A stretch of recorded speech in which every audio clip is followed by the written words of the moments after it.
Lokrashtra news network, जनसामान्यांचा बुलंद आवाज। वसुंधरा समृद्धी foundation उजळवणार Mahimangad किल्ल्यांचं वैभव। मान तालुक्यातील किल्ले महिमानगड माणदेशाच्या वैभवाच्या जतनासाठी वसुंधरा समृद्धी फाउंडेशननं एक पाऊल पुढे टाकलं आहे।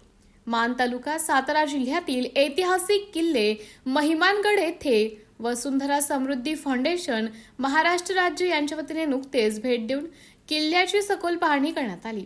मानदेशाच्या समृद्ध इतिहासाची साक्ष देणारा हा किल्ला आज दुर्लक्षित अवस्थेत असला तरी त्याचे वैभव पुन्हा उजळवण्याचा निर्धार यावेळी व्यक्त करण्यात आला।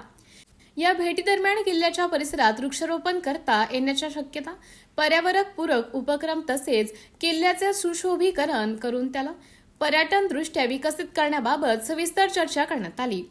एक व्यक्ती एक झाड या संकल्पनेतून किल्ल्याभोवती हरितपट्टा निर्माण करून निसर्ग संवर्धनास चालना देण्याचा मानस व्यक्त करण्यात आला।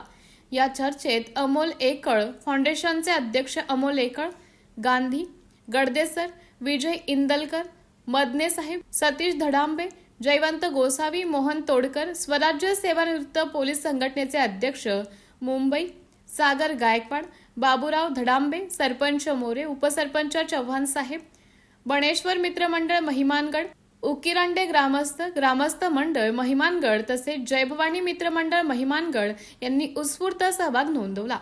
वसुंधरा समृद्धी फाउंडेशनचे अध्यक्ष उत्तम शिंदे, उपाध्यक्ष सुनील सस्ते, सेक्रेटरी सुखदेव सस्ते, धर्मवीर वाहतूक सेवा महाराष्ट्र राज्य उपाध्यक्ष खनिजदार लहूशेठ, मुख्य सल्लागार हनुमंतराव जगन्नाथ जगदाळे यांनी सर्वांच्या सहकार्याने किल्ल्याचं जतन, संवर्धन व सुशोभीकरण करण्याचा निर्धार व्यक्त केला।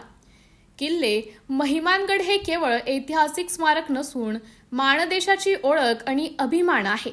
चला सर्वांनी मिळून त्याला पुन्हा वैभवशाली बनवूया, असा संकल्प यावेळी करण्यात आला।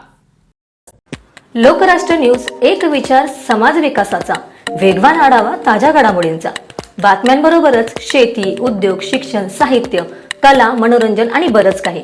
जनतेच्या सर्वांगीण विकासासाठी सदैव तत्पर असणारं, तुमचं आमचं आपलंसं वाटणारं लोकराष्ट्र न्यूज एजन्सीचं परिपूर्ण news channel Lokrashtra news network like करा, सबस्क्राईब करा आणि हो, शेअर करायला विसरू नका।